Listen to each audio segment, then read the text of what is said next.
Doctor Tanoli صاحب، اقبال نے کہا سبب کچھ اور ہے تو خود جسے سمجھتا ہے، زوال بندہ مومن کا بے زری سے نہیں۔ یہ قناعت کیا ہے، اس کا تصور کیا ہے اسلام؟ بالکل جی، آپ نے بڑا اچھا اس کا ابتدائی علامہ کے ساتھ ہی انٹروڈکشن کروا دیا کہ خود ہی میرے جوانوں کی ہو جسور و غیور، قلندری کچھ کم ان کی سکندری سے نہیں۔ اسی کے اگلے تسلسل میں علامہ کہتے ہیں قناعت غازی صاحب قبلہ جب ہم دیکھتے ہیں تو ان اوصاف حمیدہ میں سے ہے جو ایمان کا ایک لازمی نتیجہ ہے۔ جتنا ایمان پختہ ہوتا ہے اتنا انسان کی شخصیت کے اندر قناعت کا وصف بھی پیدا ہوتا چلا جاتا ہے۔ قناعت کا مطلب کیا ہے؟ قناعت کا مطلب یہ ہے کہ آپ کی نظر دنیا کی بجائے اللہ کی جو آپ پر عطا ہے اس پر ہو۔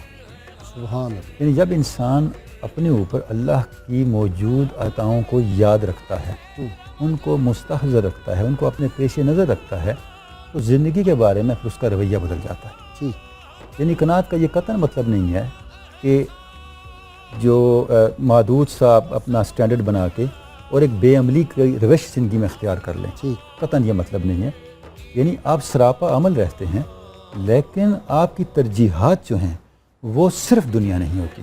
سبحان اللہ۔ دنیا کا بت آپ کی پرستش کا مرکز نہیں بنتا، اور اللہ کی آپ پر جو موجود عطائیں ہیں وہ آپ کو ہلکی یا کم نہیں لگتی، بلکہ ان کی وقت جو ہے وہ اتنی بڑی ہوتی ہے کہ آپ ان کو کبھی نظر انداز نہیں کرتے۔ اس سے کیا ہوتا ہے؟ آپ کی شخصیت کے اندر ایک توازن، ایک صلابت، ایک پختگی اور ایک قوت پیدا ہوتی ہے۔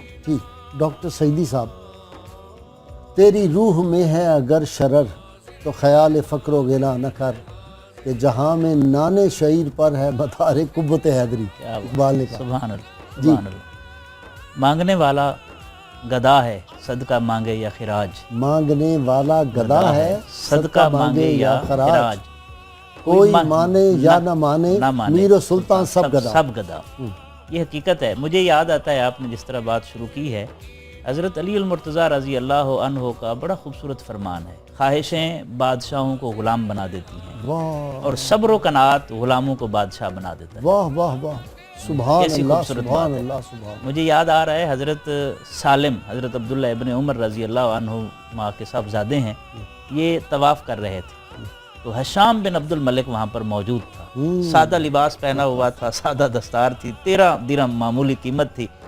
اس نے پوچھا کہ لوگ کھچے چلے جا رہے ہیں، یہ کون ہے؟ انہوں نے بتایا تو وہ گیا، سامنے کھڑا ہو گیا اور لباس کی خستگی دیکھ کر کہنے لگا مجھ سے مانگیں، میں حشام بن عبد الملک خلیفہ ہوں۔ آپ نے اس کی طرف نظر اٹھا کر دیکھا اور بے نیازی سے فرمایا اللہ کے گھر میں کھڑے ہو کر اللہ کے غیر سے مانگنا مجھے حیا آتی ہے۔ ہائے ہائے ہائے۔ کہتے ہیں کہ وہ بڑا اپنا سا منہ لے کے رہ گیا اور انتظار کرتا رہا کہ یہ حرم کعبہ سے کب نکلتے ہیں۔ جیسے ہی آپ فارغ ہو کر حرم کعبہ سے باہر نکلے تو حشام بن عبد الملک انتظار میں تھا، آگے آگے کھڑا ہو گیا۔ اب آپ باہر آ گئے ہیں، اب آپ حکم کریں، مانگیں۔ آپ نے فرمایا کیا مانگوں؟ دنیا کی ضروریات مانگوں یا آخرت کی حاجات مانگوں؟ اس نے کہا جی آخرت کی حاجات تو میرے بس میں نہیں ہے، دنیا کی ضروریات کی طلب ہے فرمائے۔ تو آپ نے پھر اسی طرح قناعت پسندی سے جواب دیا کہ دنیا تو میں نے اس سے نہیں مانگی جو اس کا مالک ہے، تجھ سے کیا مانگوں؟ یہ کیسا حسن ہے! تو جس کے پاس قناعت آ جاتی ہے تو وقت کے بادشاہ حسرت کرتے ہیں کہ یہ کوئی ہمارے سامنے کوئی بات کر دیں، کوئی فرمائش کر دیں، سبحان لیکن اللہ، سبحان اللہ۔ مفتی صاحب، قرآنی تعلیمات میں قناعت کا تصور کیا ہے؟ دیکھیں جی، قرآن مجید میں جا بجا حرص کی نفی کی گئی ہے۔ ٹھیک۔ احضرت الانفس الشح، کہ دل لالچی ہو گئے ہیں اللہ، اور دلوں کی لالچ کی نفی کی گئی، اس کا مطلب قناعت اختیار کرو۔ اسی طرح سورہ حشر میں بیان ہوا وَمَن یُوقَ شُحَّ نَفْسِهِ فَأُولَٰئِکَ هُمُ الْمُفْلِحُونَ، جو نفس کی لالچ سے بچ گیا وہ فلاح اور کامیابی پا گیا۔ قاضی صاحب میر سید شریف جرجانی نے قناعت کی تعریف کی ہے، فرماتے ہیں یہ سکون عند عدم المعلوفات۔ قناعت دراصل کہتے ہیں کہ روزمرہ کی ضروری استعمال کی چیزیں بھی اگر موجود نہ ہوں پھر بھی بندہ اللہ کی عطا پر راضی رہے، اسے قناعت کہتے ہیں۔ اچھا، قناعت کے بارے میں نبی کریم علیہ السلام کے فرامین بڑے اہم ہیں۔ آپ نے ارشاد فرمایا کہ لیس الغنا عن کثرت العرض غنا مالداری زیادہ ساز و سامان کے مل جانے کو نہیں کہتے، ولیکن الغنا غنا النفس، فرماتے ہیں بلکہ کہ دل کا امیر ہو جانا یہ بڑی مالداری ہے۔ حضرت موسیٰ علیہ السلام نے پوچھا، جیسے ابن عساکر میں ہے کہ اے اللہ تیرا سب سے مالدار بندہ کون ہے؟ فرمایا جو سب سے زیادہ قناعت کرنے والا ہے۔ حضور نے ایک موقع پر فرمایا من افلح من اسلم فقد افلح، جس نے اسلام قبول کیا وہ فلاح پا گیا، اور من روزی کا الغنا غنا النفس، غنا النفس، اور فرمایا من روزی کا کفافن، اور وہ شخص کامیاب ہوا جس کو اس کی صرف ضرورت کے مطابق رزق دیا گیا، اور قنعہ اللہ بما اتاہ، اللہ تعالیٰ نے اس رزق کے ساتھ ساتھ اسے قناعت بھی عطا فرما دی۔ سبحان اللہ۔ ڈاکٹر صاحب یہ مال و دولت دنیا، یہ رشتہ و پیوند، بتان وہم و گماں، لا الہ الا اللہ، آپ سے ہمیشہ اقبال بلکہ کوشچن بھی آ گیا، گدائی کا نظم ہی وہ انہوں نے بھی پڑھ بتا دی۔ دیں آپ۔ ہاں جی، دیکھیں وہ جو نظم ہے علامہ کی، اس کا بنیادی تھیم یہ ہے کہ بادشاہ جس کو دنیا بہت کچھ سمجھتی ہے فی الاصل ایک گدھا ہے، پورا خلاصہ اس کا یہ ہے۔ اور علامہ نے یہ بتایا ہے کہ اس کی کوئی حیثیت نہیں ہے جس کو آپ بہت زیادہ حیثیت دیتے ہیں، فی الاصل حیثیت تو کس چیز زیادہ کی ہے؟ حوث کا مارا ہوا زیادہ غلام حوث کا، اور اس کی ساری طاقت آپ پہ ڈیپینڈ کر رہی ہے، جیسے انہوں نے پچھلے اشعار بھی پڑھ دیا۔ تو طاقت کس کے اندر ہے؟ خود علامہ نے کہا کہاں سے تو نے ایک بات سیکھی ہے یہ درویشی، چرچا بادشاہوں میں ہے تیری بے نیازی کا، کہ یہ جو قناعت اور یہ جو بے نیازی ہے صاحب ایمان کی طاقت ہے۔ وجہ یہ ہے طاقت کس طرح سے ہے؟ طاقت اس طرح سے ہے کہ اس کی ساری توجہ اپنے خالق کی طرف رہتی ہے۔ اور آپ دیکھیں صالحین کا، صحابہ کرام کا زندگی کا اسلوب یہی رہا ہے۔ حضرت احنف ابن قیس صحابی جب وہ فارس اور عراق کی فتح کے بعد لوٹے اور سیدنا عمر فاروق امیر المومنین کی خدمت میں حاضر ہونے کے لیے تیاری انہوں نے کی اپنے ساتھیوں کے ساتھ، تو نیا لباس پہنا، بڑے تیار ہو کے آپ کی بارگاہ میں آئے۔ جیسے ہی آئے تو آپ نے کوئی گرم جوشی نہ دکھائی، ان سے ملے تک نہ، اچھے طریقے سے ان کو ویلکم نہیں کیا، وہ واپس چلے گئے۔ اور عبداللہ ابن عمر سے پوچھا یہ کیا ہوا، ہم سے کیا خطا ہوئی کہ ہم امیر المومنین کے پاس اتنی بڑی خبر لے کے آئے ہیں اور ہمیں وہ وزیر رائے نہیں ملی؟ تو انہوں نے کہا وجہ یہ ہے کہ آپ یہ جو لباس پہن کے گئے ان کو پسند نہیں آیا۔ اللہ، انہوں نے پھر وہی پرانا سادہ لباس پہنا، پرانے کپڑے پہنے، اور جب حضرت عمر فاروق کی خدمت میں حاضر ہوئے تو آپ بڑی گرمجوشی سے انہیں ملے، واہ واہ، اور اچھی طرح سے ان کو ریسیو کیا، جو وہ مال غنیمت لے کے آئے تھے تقسیم کیا، اور بعد میں فرمایا کہ تم دنیا میں اگر الجھ گئے تو تمہارے پاس سوائے جھگڑوں کے کچھ نہیں بچے گا۔ اللہ، تمہاری پہلی کیفیت دیکھ کے میں برداشت نہیں کر سکا کہ ہم اپنی اصل پہ نہیں رہیں گے اگر تم دنیا میں بہت زیادہ الجھ جائے۔ اچھا جب وہ واپس آئے انہوں نے کہا امیر المومنین کے لباس پہ 12 پیوند لگے ہوئے ہیں، اللہ، دنیا کے لوگ آتے ہیں، کیوں نہ ان سے جا کے کہیں، سفراء آتے ہیں، بڑے وفود آتے ہیں، تو ایک اچھا پروٹوکول کے ساتھ مل لیں، اچھے لباس۔ تو حضرت عبداللہ بن عمر نے کہا جی مجھ میں تو یہ جرت نہیں ہے، بہتر حضرت حفصہ سے بات کرتے ہیں۔ اچھا، حضرت حفصہ کے پاس ام المومنین نے فرمایا سیدہ عائشہ کو بھی لے لیں۔ سب گئے، ان سے جا کر عرض کی کہ امیر المومنین آپ اپنا لباس بدلیں۔ آپ رو پڑے، فرمایا کہ میں جن کے پاس جانا چاہتا ہوں ان کا یہ لباس نہیں تھا، میں چاہتا ہوں کہ میں بھی سرکار دو عالم صلی اللہ علیہ وسلم اور ابوبکر صدیق کی صحبت میں جا کے میرا انجام ہو۔ سبحان اللہ، میں سبحان کیسے چھوڑ سکتا ہوں یہ معمول؟ ڈاکٹر سعیدی صاحب، حضور سید عالمین صلی اللہ علیہ وسلم کو اللہ تعالیٰ نے اختیار دیا کہ اگر چاہیں تو یہ جو پہاڑ ہیں ان سب کو سونے میں تبدیل کر دیا جائے، اسی طرح بالکل جی، نبی رحمت صلی اللہ علیہ وسلم نے فرمایا کہ اللہ نے مجھے اختیار دیا یہ بطحا کے جو پہاڑ ہیں یہ سونے میں تبدیل کر دیے جائیں، تو میں نے عرض کی پروردگار میں یہ چاہتا ہوں کہ مجھے ایک دن کھانا ملے، میں کھاؤں تو تیرا شکر کروں، اور جس دن بھوکا رہوں روزہ رکھوں تو میں قناعت کروں اور صبر کروں۔ حدیث پاک میں یہ مفہوم ہے، اور یہ تربیت پھر نبی رحمت صلی اللہ علیہ وسلم نے اپنے صحابہ کی بھی کی۔ مثلا حضرت حکیم ابن حزام کہتے ہیں کہ میں ایک مرتبہ حاضر ہوا حضور صلی اللہ علیہ وسلم کی خدمت میں، تو میں نے سوال کیا، حضور نے عطا فرمایا، پھر کچھ عرصے بعد دوبارہ حاضر ہوا، پھر سوال کیا، پھر عطا فرمایا، 6 بار ایسے ہوا۔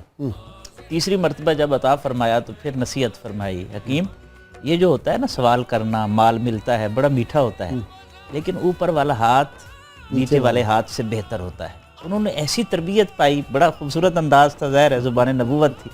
کہتے ہیں کہ عرض کی میرے آقا صلی اللہ علیہ وسلم اب میں زندگی بھر کسی سے سوال نہیں کروں۔ حضرت ابوبکر صدیق رضی اللہ عنہ کو زمانہ آیا، آپ نے وظیفہ دینا چاہا، آپ نے فرمایا مجھے نہیں چاہیے۔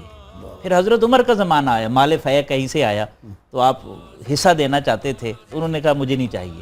کہتے ہیں کہ حضرت عمر نے کہا لوگوں گواہ رہنا میں نے ان کا حصہ ان کو دیا ہے لیکن یہ خود نہیں لے رہے، اور آخری سانس تک انہوں نے پھر کسی سے سوال نہیں کیا۔ اللہ، حضرت سلمان فارسی رضی اللہ تعالیٰ عنہ، کتنا باغ ان کا زبردست تھا، اور میں نے تو زیارت بھی کی تھی، اب تو وہ ختم کر دیا انہوں نے۔ تو جب آپ کا وصال پاک کا وقت قریب ہے تو 13 درہم رہ گئے تھے، سارا اللہ کی راہ میں لوٹا۔ بالکل ایسے، کیا قناعت تھی جی، بالکل ایسی ہے۔ اور اولیاء میں بھی یہ پھر آگے جی ٹرانسفر ہوئی بالکل، بات۔ مجھے حضرت جنید بغدادی رحمۃ اللہ علیہ کا واقعہ یاد آتا ہے کہ آپ حرم کعبہ میں بیٹھے ہوئے تھے، تو کچھ لوگ بھی آپ کے ساتھ تھے، ایک بندہ آیا، اس نے 500 دینار دیے، کہا یہ ان فقراء پر تقسیم کر دیں۔ آپ نے فرمایا اچھا تیرے پاس اور بھی ہیں؟ اس نے کہا ہاں ہیں۔ تو آپ نے پوچھا تجھے اور چاہیے؟ اس نے کہا ہاں چاہیے۔ انہوں نے کہا یہ تو رکھ لے، اس لیے کہ تجھے زیادہ ضرورت ہے۔ ابھی بھی تیری حوث ختم نہیں ہوئی۔ جی السلام علیکم۔ وعلیکم السلام، میں شاہد حسین کراچی سے عرض کرتا ہوں۔ جی فرمائیے، غازی صاحب، فرمائیے سوال۔ جی غازی صاحب یہ عرض کرنا تھا، کرپشن اوپر سے نیچے کی جانب آتی ہے، اور اس کے نتیجے میں قوم میں اسراف بیجا پیدا کیا جا رہا ہے، قناعت پسندی کو ختم کیا جا رہا ہے، اور ہمارا میڈیا ایسے شو کر رہا ہے کہ ہر ایک بھیک مانگ رہا ہے انعامات کی، تو ان کی خودداری ہر چیز کو ہمارے اس کو ختم کیا جا رہا ہے اوپری سطح سے۔ ہم تو دیکھ لیں آپ قناعت پہ کر رہے ہیں گفتگو۔ جی جی، اسی لیے عرض کر رہا ہوں کہ قناعت پسندی ہمارا شیوا ہونا چاہیے، قومی شعار ہونا چاہیے۔ میں سمجھ گیا آپ کی بات۔ جی مفتی صاحب کہہ رہے ہیں کہ اوپر سے نیچے قناعت آتی ہے، نیچے سے اوپر غازی صاحب جس جانب انہوں نے اشارہ کیا ہے، اس وقت ہر پاکستانی کے دل کی صدا بن چکی ہے کہ کم از کم یہ جو انعامات کو پھینکنے والے لوگوں کی خودداری کو خریدنا، ان کی جو ایک حرص کو بڑھانا، ان کے اندر ایک لالچ پیدا کرنا کہ وہ اچھے خاصے گھرانوں کے لوگ چند روپے کے انعاموں کے پیچھے کس طرح ٹوٹ کر پڑ رہے ہوتے ہیں، اور بعض اوقات ایک انعام ہوتا ہے اور سارے جھپٹ پڑتے ہیں کھینچنے کے لیے۔ ایسے بھی مناظر دیکھنے کو ملتے ہیں، اور بعض اوقات ان سے کرتب کروائے جاتے ہیں، پھر انعام دیا جاتا ہے۔ یہ قوم کے ساتھ بدترین مذاق ہے۔ رمضان شریف کے حرمت کی شدید طریقے سے پامالی ہے، اور یقیناً جو انہوں نے اشارہ کیا، ہمیں بھی اس پر دکھ ہے، غم ہے۔ الحمدللہ 92 چینل پر اس دفعہ اللہ کی رحمت سے اس طرح کی کوئی روش اختیار نہیں کی گئی، اور آئندہ بھی انشاءاللہ یہی شیوا رہے گا۔ ابھی جو کوسچن ہمارے ناظرین میں سے کسی نے کیا کہ یہ جو ویلیوز ہیں اور یہ جو کرپشن ہے، تو بھائی صاحب ظاہر ہے یہ کلچر پورا برباد ہو رہا ہے۔ میں یہ عرض کر رہا تھا کہ یہ جو قناعت کی ویلیو ہے، جب تک جتنا کوئی صاحب اختیار ہوگا، صاحب حیثیت ہوگا، اس کے اندر جتنی وہ ویلیو موجود ہوگی، اس کے دائرہ اثر میں اس کا اثر بھی اتنا ہی جائے گا۔ میں ایک مثال دینا چاہوں گا حضرت عمر بن عبدالعزیز کی۔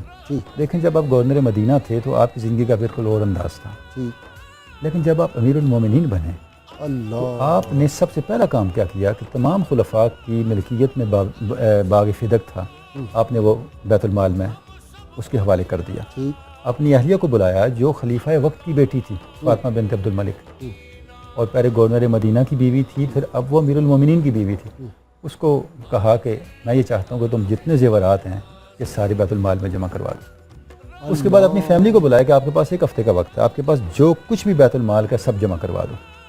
اچھا، اب آپ کا اتنا اپنا یہ صورتحال تھی کہ آخری آپ کے ایام تھے، تو آپ کے جو بردر ان لا تھے مسلمہ بن عبد الملک کو دیکھنے کے لیے آیا، تو اپنی بہن کو بلایا کہ امیر المومنین ان کے لباس اتنا میلا ہو چکا ہے، لوگ آ رہے ہیں۔ انہوں نے روک کے کہا کہ ان کے پاس لباس ہی ہے کیا۔